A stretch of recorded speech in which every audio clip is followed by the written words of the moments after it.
시작하죠. 네. 오늘은 이제 코드체인 SDK에 대해서 설명을 하겠습니다.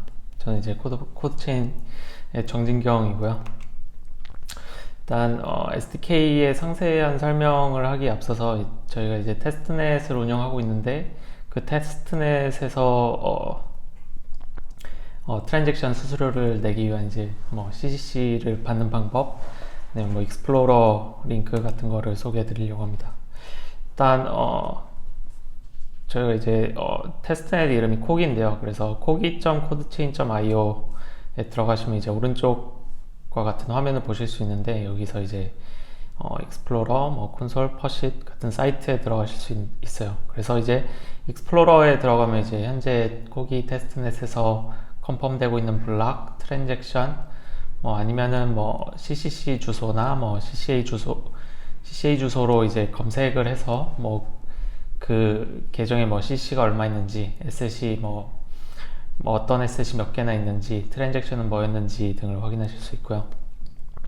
이제 팟싯 같은 경우는 저희가 이제 테스트용 CC를 이제 배포를 하기 위해서 이제 웹 서비스 형태로 이제 지금 돌리고 있는 건데, 이제 들어가시면 이제 왼쪽과 같은 화면이 나오고요. 이제 페이스북이나 이제 트위터를 통해서 이제 뭐 트위터 같은 경우로 예를 들면 이제 트윗을 하면 돼요. 트윗을 하면 되는데, 여기에 트위터 버튼을 누르면 이제 트윗 버튼만 로그인을 한 뒤에 이제 트윗 버튼만 누르면 되는 이제 그 링크가 있고요. 그래서 뭐 이제 포스트는 이제 자기가 이제 CCC를 받을 주소하고 이제 그 정해진 문구가 있어요. 테스팅 코드체인 코기 테스트넷, 이게 붙어 있어서 이제 그 포스트를 한 다음에 그 포스트에 이제 그 링크가 있어요. 그래서 브라우저에 링크를 복사해서 여기 팟시 사이트에 있는 인풋 창에다 넣고 get ccc 버튼을 누르면 이제 트랜잭션이 이제 그 포스트에 적은 주소에 ccc를 이제 보내는 트랜잭션이 전송이 되고요. 네, 그 cc를 통해서 이제 그 cc를 통해서 이제 그 트랜잭션의 수수료를 지불하거나 하시면 됩니다.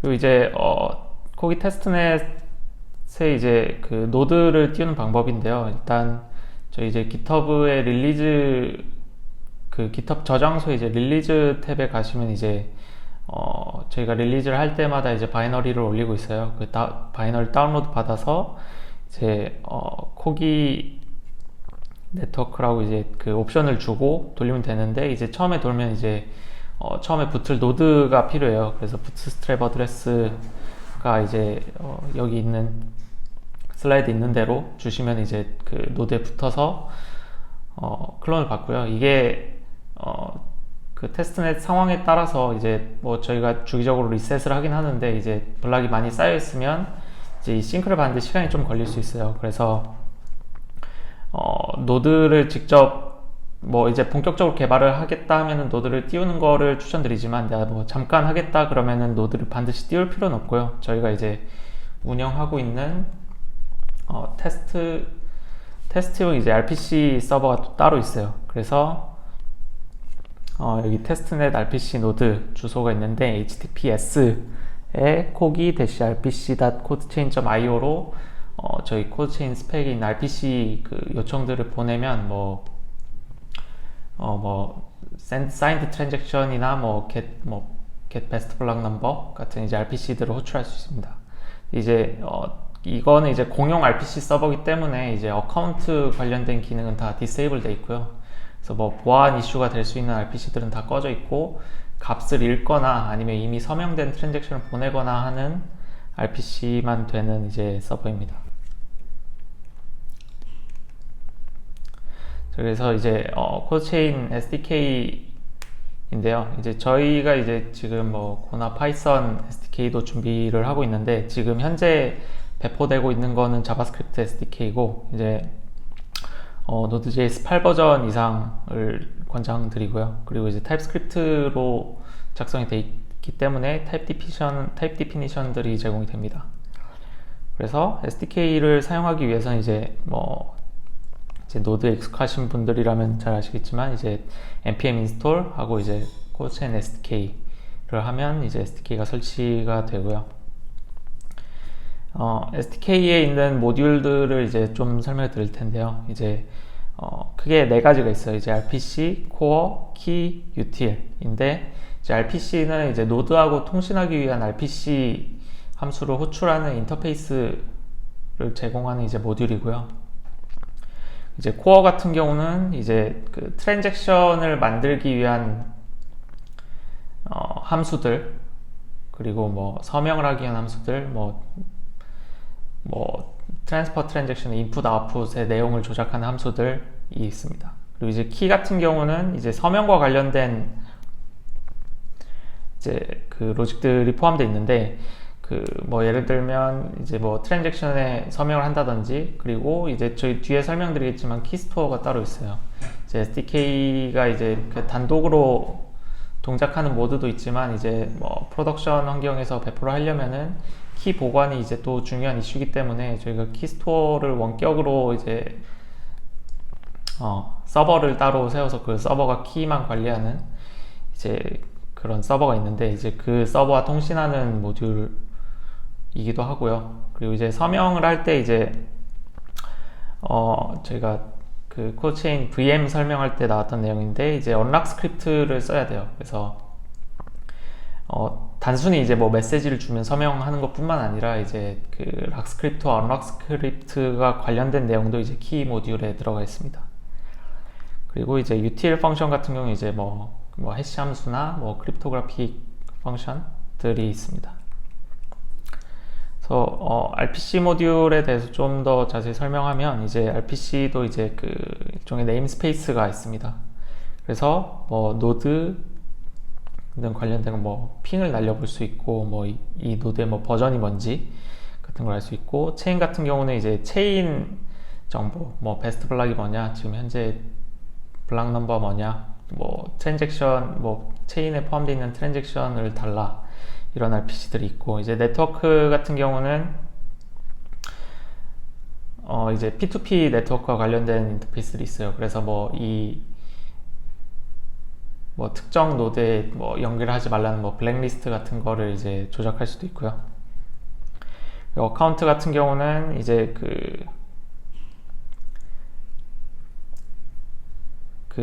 이제 밸리데이터 노드나 아니면 이제 이 노드 자체도 이제 그 키를 저장할 수 있는 기능이 있어요. 그래서 밸리데이터를 운영하려면 이제 이 어카운트 기능을 써야 되는데, 이제 어카운트에 계정을 생성하라거나 이 계정으로 이 트랜잭션에 서명을 하거나 하는 이제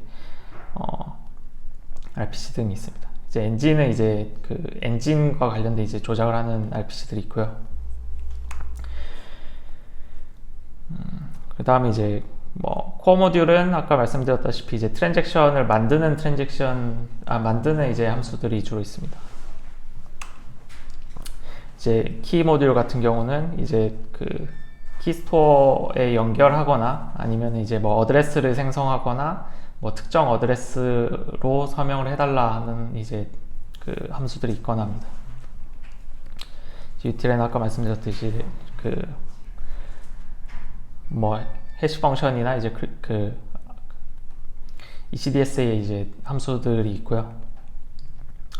이제 SDK를 설치했고 이제 키스토어 서버를 셋업을 할 건데요.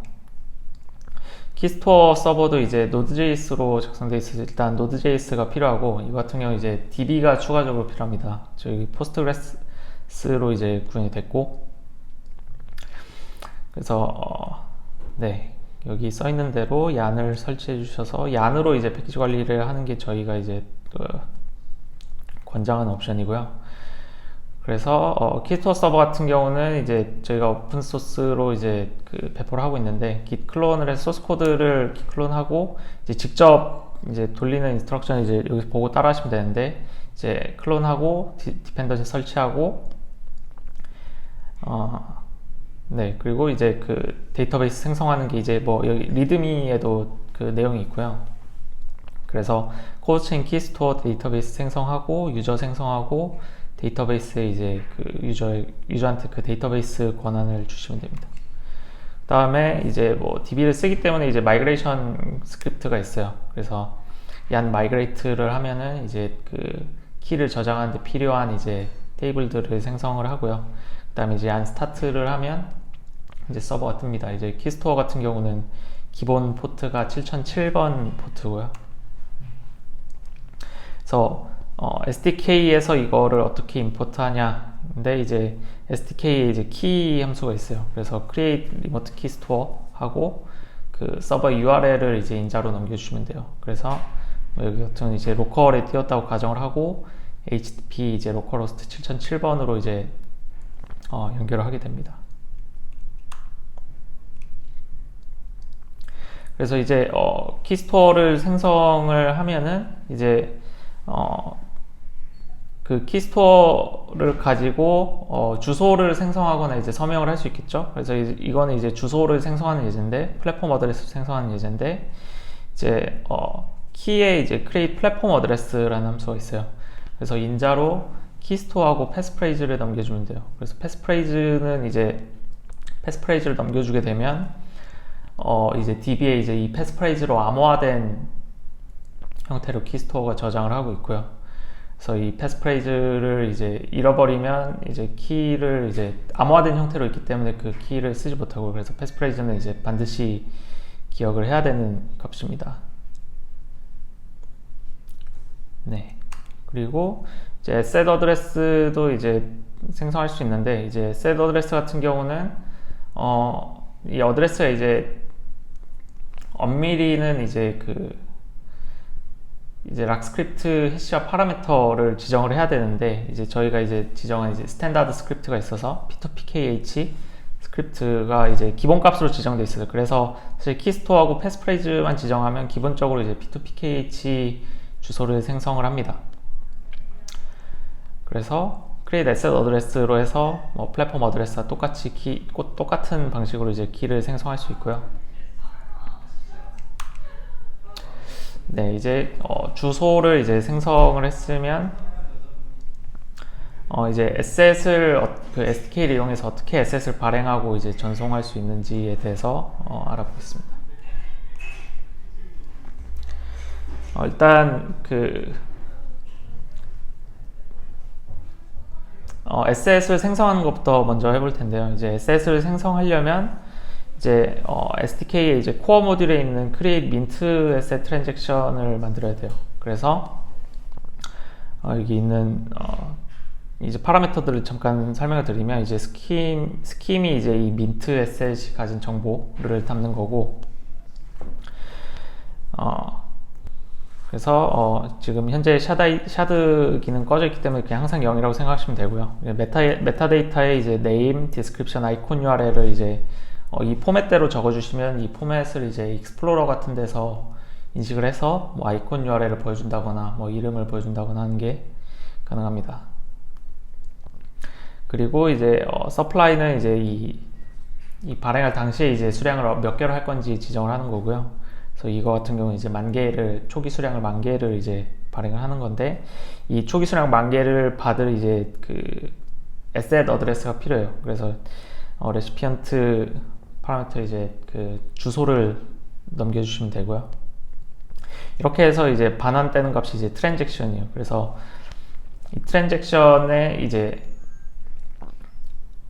서명을 하고 이제 보내면 되는데, 이제 그 서명을 어떻게 하는지 이제 서명을 할 건데, 이제 키스토어 객체가 있어야겠죠. 키스토어 앞선 이제 내용에서 create remote 키스토어로 그 생성한 키스토어가 있을 거고, 이제 create 플랫폼 어드레스로 이제 생성한 어드레스가 있어야 돼요. 그리고 이제 그 어드레스가 이제 트랜잭션에 서명을 하려면 수수료를 내야 될 CC가 있어야겠죠. 그래서 그 생성한 주소를 가지고 그 퍼시 사이트에 가서 이제 뭐 트위터, 페이스북 포스팅을 하고 그 링크를 붙여서 이제 그 CCC를 얻으면 됩니다. 참고로 이제 퍼시 사이트에서 이제 get CCC 버튼을 누르면 이제 익스플로러 링크로 가는 버튼이 생기는데요. 이제 그걸 누르면 이제 내 주소에 CC가 뭐 들어왔는지 안 왔는지를 이제 알 수가 있습니다.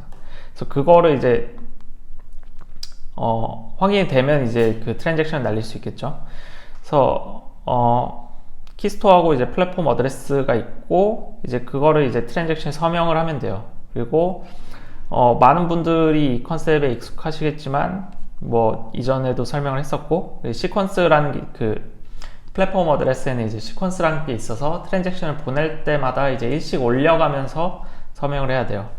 그래서 이제 SDK의 키 모듈에 있는 사인 트랜잭션이라는 게 있어요. 그래서 첫 번째 이제 인자로 이제 내가 서명할 트랜잭션을 넘겨주고 그 뒤에 이제 내가 서명할 이제 주소 정보를 넘겨주면 되는데 이제 키스토어를 넘겨주면 되고 이 키스토어가 저장하고 있는 플랫폼 어드레스 내가 이 주소로 서명을 하겠다. 그럼 이 주소에서 이제 그 트랜잭션 피가 나가는 거예요. 그래서 피를 내고 피를 이제 지정을 하고 지금 여기 지금 슬라이드 좀 잘못되어 있는데 여기 10만으로 넣어야 되고요. 민트 트랜잭션 같은 경우는 이제 최소 그 수수료가 10만입니다. 그래서 피를 넣어주고 시퀀스를 이제 넣어주면 되는데 이제 시퀀스 같은 경우는 이제 RPC에 get sequence라는 RPC 함수가 있어요. 그래서 그 인자로 이제 플랫폼 어드레스 넘겨주면 지금 현재 베스트 블락 기준으로 이 어드레스가 이제 서명해야 될 시퀀스 번호를 반환을 해요. 그래서 일반적으로 이제 뭐 한꺼번에 트랜잭션을 여러 개 보내는 게 아니면 그 RPC로 요청한 이제 시퀀스를 그대로 이제 트랜잭션에 넣으면 되고 내가 예를 들어서 뭐 한 번 시퀀스를 요청하고 트랜잭션을 여러 번 보낸다고 하면은 이 시퀀스를 직접 관리해야 될 수도 있습니다. 자, 그러면 이제 그 사인 트랜잭션을 하게 되면 이제 사인드 트랜잭션이 반환됐는데 참고로 이제 사인 트랜잭션 같은 경우 이제 그 리모트 키스토어로 갔다 오기 때문에 얘는 이제 그 어싱크 콜이고요. 프로미스를 반환하기 때문에 여기 await이 들어가 있습니다. 그리고 이제 그 SDK RPC 그 체인에 send signed transaction이라고 있어요. 그 send transaction이랑 send signed transaction이 있는데 이제 send 이 SDK에서 서명을 이미 한 트랜잭션을 보낼 때는 이제 send signed transaction으로 보내면 되고요. 이제 send transaction 같은 경우는 어느 때 쓰느냐 하면은 이제 그 노드의 이제 어카운트 RPC를 통해서 그 노드가 이제 어카운트 정보를 저장하고 있을 때, 그러니까 키스토어가 아닌. 그래서 노드가 저장하고 있는 어카운트를 통해서 이제 그 트랜잭션을 서명하고 보내려면 그냥 이제 send 트랜잭션이 있어요. 그래서 그거는 이제 send signed 트랜잭션과 구별이 되고요. 그리고 아까 말씀드렸다시피 이제 테스트 RPC 저희 공용으로 이제 공개하고 있는 RPC 서버를 쓰게 될 경우에는 어카운트 기능이 이제 디세이블 되어 있기 때문에 이제 항상 이제 send signed 트랜잭션으로 보내야 되고요. 이제 트랜잭션을 보내고 나면 이게 트랜잭션 이 프로미스가 성공할 수도 있고 실패할 수도 있는데 이제 실패를 하게 되는 경우에는 이제 그 멤풀 자체에서 거절이 되는 경우에 실패를 하게 됩니다. 예를 들면 뭐 시퀀스가 안 맞다든지 그 플랫폼 어드레스에 CCC가 없다든지 하면은 이제 멤풀에서 들어가지를 못하기 때문에 이제 거절이 되고요. 만약 멤풀에 들어가면 이제 트랜잭션 해시가 이제 반환이 됩니다. 트랜잭션 해시가 성공적으로 반환되고 이 트랜잭션 해시가 반환됐다고 해서 얘가 반드시 이제 체인에 포함되는 건 아니에요. 이게 뭐 다른 트랜잭션들의 우선순위가 밀려서 빠지거나 아니면은 이제 멤풀 검증은 통과했는데 이제 체인에 들어가는 시점에 검증해서 뭔가 문제가 발생해가지고 문제가 있어가지고 트랜잭션이 포함되지 않을 수도 있어요. 그렇게 되면 이제 트랜잭션의 성공 여부를 이제 알 수 있는 RPC를 통해서 이 트랜잭션이 포함됐는지 안 됐는지 여부를 이제 조회를 해야 됩니다. 그래서 조회를 하고 이제 성공을 했다는 거를 이제 안 다음에 이제 그 트랜잭션을 이제 서비스에서 처리를 해야겠죠. 네, 그 다음에 이제 이렇게 하면은 트랜잭션을 보내고 나면 이제 익스플로러 같은 데서 이제 민트에셋 트랜잭션이 내가 보낸 대로 이제 됐는지를 정상적으로 됐다면 확인을 할 수 있고요. 그 다음에 이제 그 민트에셋 트랜잭션이 잘 됐다면 이제 이거를 뭐 다른 주소로 보내는 것도 이제 해볼 수 있겠죠. 그래서 이제 트랜스퍼 에셋 트랜잭션을 보내는 걸 해볼 텐데, 이건 이제 민트 에셋 트랜잭션보다는 이제 조금 더 그 과정이 더 있습니다.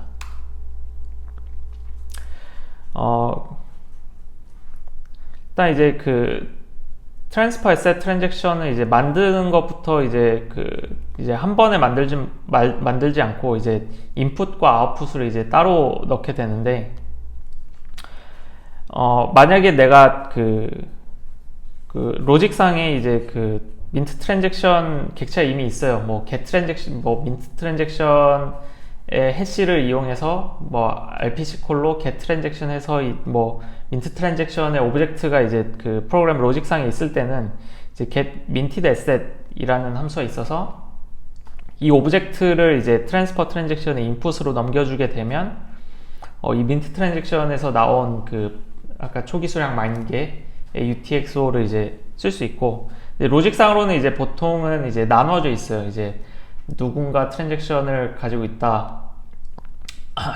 내가 어떤 UTXO를 가지고 있는데 이거 이제 트랜잭션 해시하고 아웃풋 인덱스만 알고 있다고 하면은 이제 RPC의 get asset이라는 함수가 있고, 이 get asset 함수를 통해서 이제 트래커와 아웃풋 인덱스, 이제 민트 트랜잭션 같은 경우는 아웃풋이 그 하나밖에 없기 때문에 그냥 0번째 인덱스를 요청하시면 되고요. 샷 아이디는 0이고 여기서.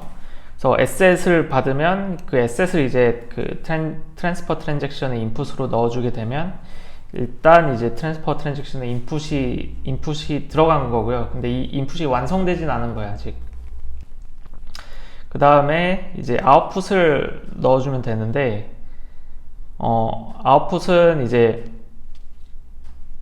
내가 인풋으로 넣은 그 에셋 타입의 퀀티티와 이제 똑같은 수량을 이제 아웃풋으로 넣어줘야 돼요. 이제 초기 수량이 10,000개였기 때문에 뭐 내가 어떤 이 특정 유저, 뭐 여기 에셋 어드레스 제로 유저한테 이제 3,000개를 보내려고 한다. 그러면 아웃풋을 이제 뭐 레시피언트 주소 넣고 퀀티티 3,000 넣고 에셋 타입 넣고 샷 아이디 넣고 하면은 이제 아웃풋이 하나 추가되는데, 이제 이 상태로 이제 트랜잭션이 그 인밸리드 하죠. 그 인풋 아웃풋의 합이 같아야 되기 때문에. 그래서 남은 이제 잔돈을 이제 자기 자신의 이제 어드레스로 다시 보내야 되고, 만약 남았으면. 그래서 7,000을 이제 다른 어드레스로 이제 보내주고요. 이렇게 하면 이제 그 트랜잭션의 인풋 아웃풋이 이제 채워지는데, 이 인풋 아웃풋이 채워지는 시점에서 인풋에 서명을 해야 돼요. 그래서 만약에 뭐 이제 그 서명을 할 때는 이제 이 트랜잭션의 트래커를 가지고 그 트래커를 메시지로 해서 서명을 하기 때문에, 만약에 내가 서명을 한 다음에 아웃풋을 추가하거나 뭐 인풋을 추가하거나 하면은 이제 뭐 트랜잭션 그 시그니처 태그를 맞게 넣지 않는 이상은 이제 시그니처가 무효한 시그니처가 될 수 있어요. 그래서 인풋 아웃풋을 내가 의도한 대로 다 넣고 이제 서명을 해야 되고요. 그래서 인풋에 서명하는 거는 이제 sign transaction input이라고 이제 함수가 따로 있습니다. 그래서 받는 인자는 이제 첫 번째 인자로도 이제 트랜스퍼 트랜잭션을 받고요. 그리고 이제 두 번째 인자는 인풋 인덱스를 받아요. 그래서 이 트랜스퍼 트랜잭션의 첫 번째 인풋을 서명을 할 건데, 여기서는 이제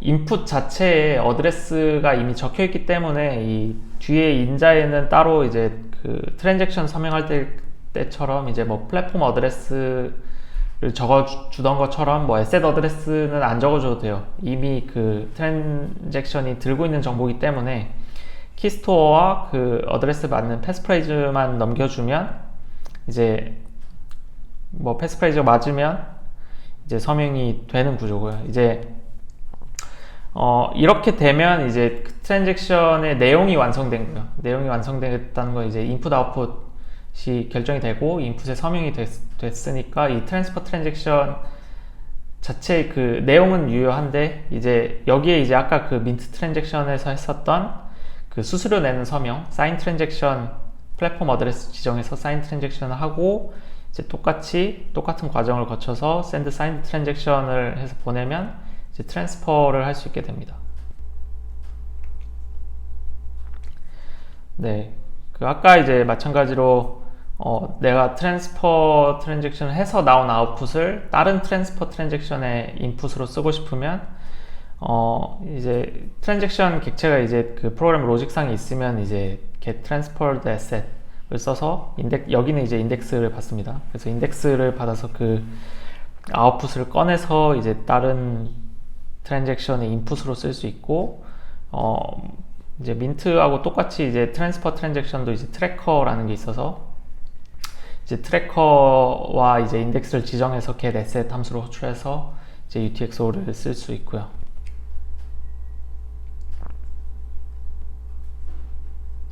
네, 참고로 이제 이 get asset 함수 같은 경우에는 RPC 함수죠. RPC 함수 같은 경우에는 이미 쓴 asset에 대해서는 결과가 널이 와요. 그래서 뭐 내가 민트 트랜잭션에서 나온 UTXO를 뭐 한번 트랜잭션을 해서 썼어요. 그러면은 그 다음 그 이후에 그러니까 블락이 그 트랜스퍼 트랜잭션 컨펌된 이후에 이제 그 RPC로 get asset을 하게 되면 이제 응답이 널이 와요. 그래서 그 인풋에 넣지 못하고요.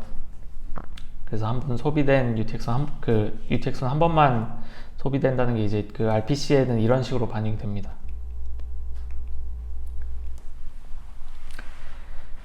네, 그 다음에 이제 에셋의 그 어프로버랑 이제 레지스트라 이제 그 뭐 레귤레이션을 만족해야 된다거나 해서 이제 뭐 아니면은 뭐 서비스 구조상 내가 뭐 트랜잭션을 모두 어프로브를 해야만 하는 경우에 있을 때 혹은 뭐 에셋을 강제로 트랜스퍼 해야 되는 경우가 있을 때는 이제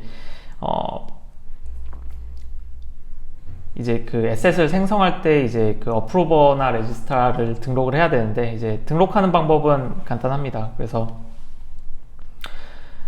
민트 에셋 트랜잭션에서 이제 스킴에 어프로버랑 레지스트라 필드가 있어요. 거기에 이제 플랫폼 어드레스를 지정을 하면 되고요.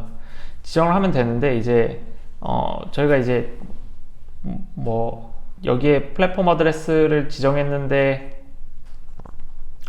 뭐 알고 보니 내가 그 키가 없었어 이런 실수를 좀 방지하기 위해서 좀 어드레스가 이제 유효한 어드레스라는 거를 좀 증명하기 위해서 여기에 들어가는 어드레스들은 밸런스나 시퀀스가 모두 0이면 안 돼요. 그래서 내가 얘를 통해서 한번 트랜잭션을 보내봤거나 아니면은 얘가 어떤 밸런스를 가지고 있거나 일 때만 이제 등록이 됩니다. 네. 그래서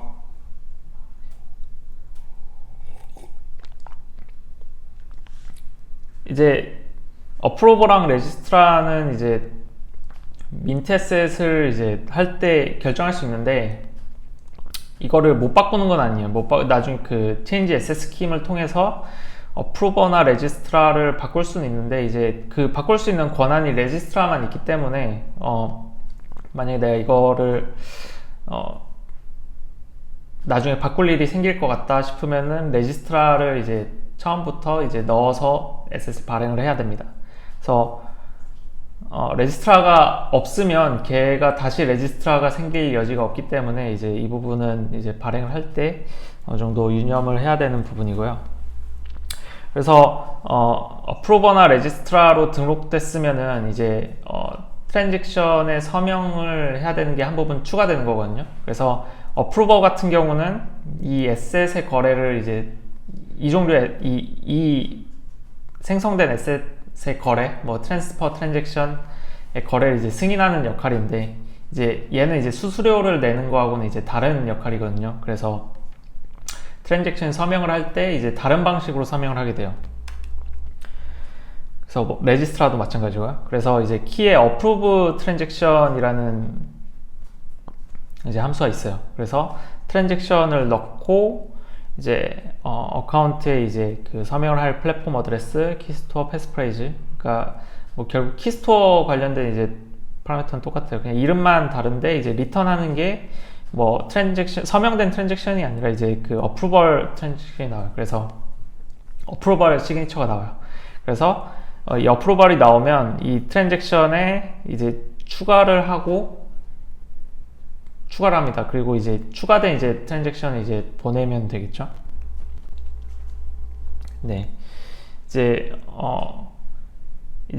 이 두 개, 민트 트랜잭션하고 이제 트랜스퍼 트랜잭션이 이제 그 애플리케이션 만들 때 가장 흔하게 쓰이는 트랜잭션이고요. 이제 이 뒷부분의 내용은 이제 저희가 이제 그 외에 이제 좀 어떤 트랜잭션들이 있는지 좀 소개를 해드릴게요. 그래서 여기 밑에 있는 SDK 링크를 따라가시면 그 예제가 있고요. 어떻게 쓰는지 뭐 여기서는 이제 간단히 소개만 드릴 거고, 이제 change asset scheme transaction 같은 경우에는 이제 메타데이터를 바꾸거나 어프로버 레지스트라를 바꾸거나 이제 뭐 allowed script hash를 바꾸거나 할 수 있습니다. 그래서 이 change asset scheme transaction은 레지스트라가 반드시 이제 그 어프로브를 해줘야 되는 트랜잭션이고요. 그래서 뭐 메타데이터를 바꿔서 뭐 SN 네임을 바꾼다든지 하는 가능하고, 참고로 여기서는 이제 그 asset supply를 바꾸진 않습니다. 그냥 approval, registrar, 뭐 metadata, script, allowed script hash만 바꿀 수 있고요. 뒤에 이제 increase asset supply가 있는데, 이제 이거 같은 경우는 이제 그 해당 에셋에 새로운 UTXO를 만드는 거예요. 그래서 어떤 기존의 UTXO를 뭐 같은 수량의 아웃풋으로 만드는 게 아니라 그냥 새로 만드는 거죠. 이 액션은 이제 당연히 아무나 할 수 있는 게 아니고 레지스트라만 할 수 있어요. 그래서 이 트랜잭션도 레지스트라가 어프로브를 해야 되는 트랜잭션인데, 이제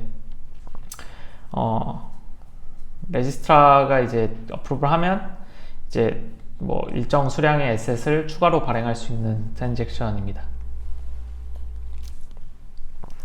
그 다음에 이제 랩CCC와 이제 un랩CC가 있는데요. 저희 이제 그 플랫폼 어드레스하고 이제 에셋 어드레스가 있고, 이제 플랫폼 어드레스는 그 뭐 프로그래밍 기능이 없어요. 그래서 뭐 서명을 하고 이제 뭐 보내거나 수수료를 내거나 뭐 돈을 보내거나 하는 기능만 되는데, 이 CCC도 이제 뭐 코드체인 에셋으로 발행을 해서 뭔가 그 코드체인 VM에 이제 프로그래밍 기능을 사용하려면, 뭐 예를 들면 뭐 다른 체인과의 아토믹 수업을 한다거나 할 때는 이제 이런 스크립팅 기능이 필수적이거든요. 근데 이 CCC 자체는 그 기능이 없기 때문에 이거를 이제 저희가 wrapped CCC라고 부르고 있고, 이제 특수한 에셋 타입이 있어요. 그래서 이 랩 CCC를 해서 내가 뭐 10만 CCC를 코드체인 에셋의 특수한 에셋으로 이제 발행을 하는 겁니다. 이제 뭐 특수한 에셋이라고 말을 했지만, 이제 걔는 에셋 타입이 0인 거 말고는 이제 다른 에셋들하고 이제 똑같고요. 이제 뭐 어프로버나 레지스트라는 이제 없는 거고, 이제 CCC를 WCC로 바꾸면 이제 그 트랜스퍼 트랜잭션으로 보낼 수 있게 되는 거죠. 그렇게 되면 이제 스크립트도 쓸 수 있게 되는 거고. 그래서 이제 랩 CCC 형태로 이제 에셋을 쓰다가 다시 내가 이거를 뭐 밸리데이터가 되기 위해서 디파짓으로 쓴다든지 아니면은 뭐 수수료로 써야 된다든지 해서 랩드 CCC를 다시 이제 그냥 그 CCC로 바꾸기 위해서는 이제 unwrap CCC를 할 수 있어요. 그래서 얘는 이제 그 랩 CCC를 태우면서 이제 CCC를 이제 다시 되돌려 받는 이제 트랜잭션입니다. 네, 그 다음에 이제 스토어 앤 리무브 트랜잭션인데요. 이제 간단히 말하면 이제 그 스토어 트랜잭션은 내가 이제 그 블록체인의 어떤 그냥 뭐 임의의 데이터를 기록하는 트랜잭션이에요. 그래서 내가 뭐 이 블락을 생성하는 시점에 이 사실이 있었다. 그러니까 블락이 생성되면 이제 거기서 타임스탬핑이 되는데, 이제 뭐 이 시점에 이러한 사실이 존재했다라는 거를 이제 내가 체인상에서 증명을 하고 싶을 때 이 트랜잭션을 쓸 수 있고요. 그 다음에 이 사실이 뭐 예를 들어서 뭐 단순히 과거에 어떤 일이 있었다라고 말하는 것뿐만 아니라, 이제 내가 어떤 뭐 스테이트먼트를 이제 뭐 선언적인 내용을 쓸 수도 있겠죠. 이 URL은 뭐 언제까지 유효하다라고 내가 적은 거를 내가 어떤 사고가 터져서 이 말을 철회해야 될 때는 이제 remove transaction을 쓸 수 있어요. 근데 이제 remove transaction이 체인상의 내용을 지우는 건 아니에요. 당연히 못 지우겠죠. 그래서 지우는 건 아닌데, 여기에 RPC에 get text RPC 콜이 있어요. 그래서 스토어를 한 내용들은 이제 RPC로 조회를 할 수 있는데, 이 RPC로 조회를 해서 얘가 스토어가 되고 그 변경이 없던 내용인지 아니면 리무브가 된 내용인지를 이제 구별을 할 수 있어요. 이게 UTXO가 있었고 없었고를 이제 구분하는 건 이제 똑같은 내부적인 원리로 동작을 하는데, 그래서 내가 어떤 사실을 증명서 같은 거를 스토어를 해서 올리고 얘가 인밸리데이트 되면 리무브 트랜잭션을 해서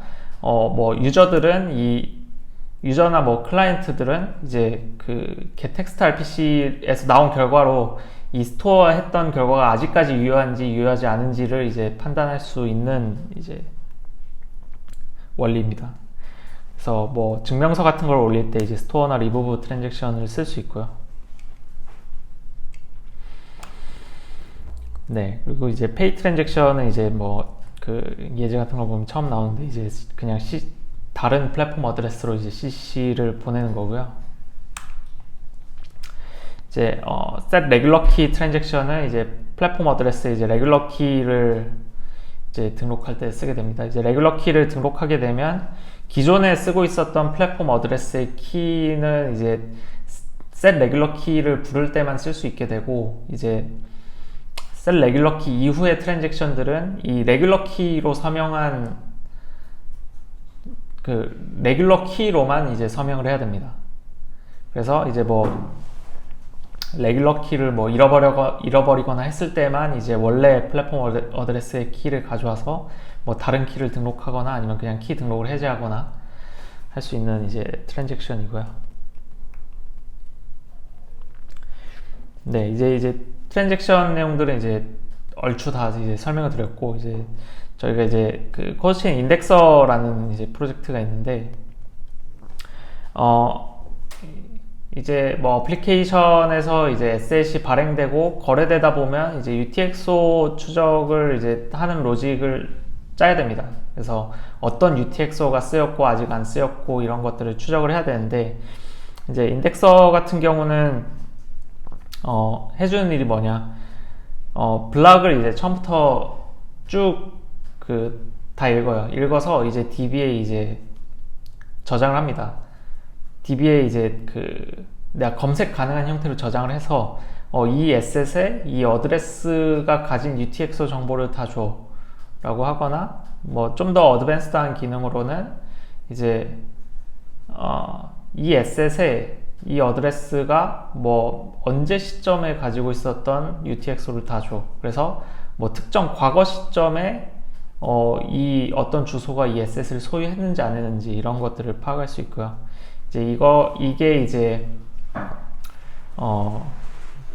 뭔가 특정 에셋에 디비덴드를 주거나 아니면은 보팅을 해야 되는데, 그 보팅 시점에 이제 에셋 소유자들이 에셋을 얼마나 가지고 있는지를 이제 한 번에 파악을 해야 되는데, 그런 거를 할 때 이제 인덱서가 유용하게 쓰일 수 있고요.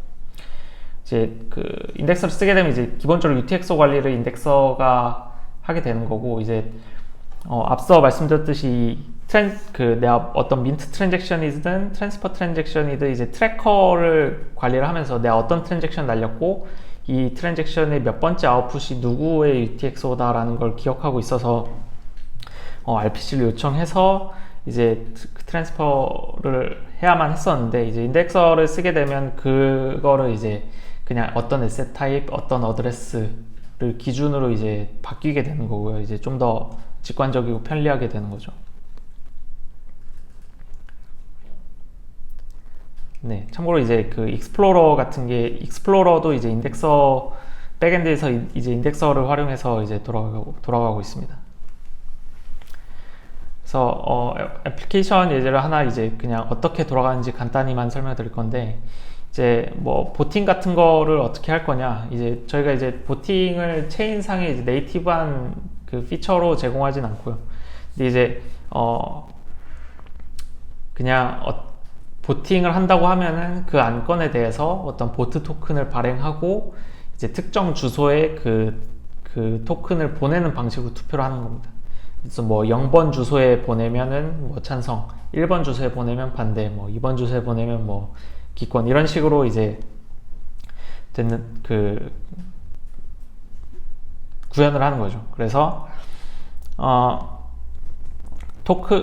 보팅을 이제 주관하는 사람이 이제 그 보트 토큰을 생성하고 이제 투표를 할 사람들한테 나눠줍니다. 뭐 이때 뭐 필요하면은 뭐 한 표씩 나눠줄 수도 있고, 아니면은 그냥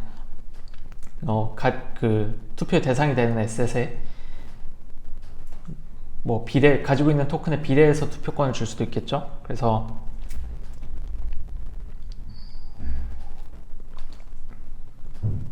뭐 여기서 지금 설명하고 있는 거는 비례해서 주는 건데, 이제 뭐 A라는 에셋을 뭐 처분할 건지 말 건지에 대해서 투표를 할 거면, 이제 뭐 A 에셋이랑 이제 똑같은 수량의 토큰을 발행을 해서 이제 A를 가지고 있는 사람들, 현재 들고 있는 이제 토큰 수량에 비례해서 이제 보트 토큰을 나눠주는 거죠. 그럼 이제 이 보트 토큰을 가지고 있는 사람은 이제 뭐 찬성, 반대 뭐 주소들이 이제 사전에 이제 고정이 돼 있어요. 그래서 이거는 뭐 이제 체인상에 이제 존재하는 주소는 아니고, 그냥 이제 그 체인 위에서 어플리케이션이 그냥 약속하고 있는 주소인 거죠. 그래서 이제 그 투표한 사람들이 이제 특정 주소로 그 토큰을 다 보내고 나면, 이제 그 주소에 이 에셋이 몇 개나 있는지를 집계를 해서 그 찬성의 몇 표, 반대의 몇 표, 이런 식으로 집계를 할 수 있겠죠. 네, 그래서 이제 이 과정에서 이제 UTXO를 뭐 특정 주소에 이제 UTXO를 뭐 다 집계하는 이제 펑션들이 필요한데, 이거를 이제 UTXO 아까 설명드린 이제 인덱서를 쓰면 이제 좀 더 편리하게 구현이 될 수 있고요. 네, 이거를 이제 도식으로 표현하면 이제 뭐 간단하게 이렇습니다. 보트 토큰 뭐 안건이 생기면은 이제 그 보트 토큰을 생성하고 이제 투표를 할 사람들한테 나눠주고, 이제 투표를 하는 사람들은 이제 특정 주소에다가 이제 보트 토큰을 보내는 거죠. 그래서 얘는 approve, disapprove는 여기는 뭐 실제로는 이제 뭐 에셋 어드레스로 나타낼 수 있는 주소인 거고, 이 에셋 어드레스에 이 보트 토큰이 몇 개나 있는지를 이제 합산을 해서 이제 투표 결과를 이제 발표를 할 수 있게 되는 거죠. 네, 이상입니다.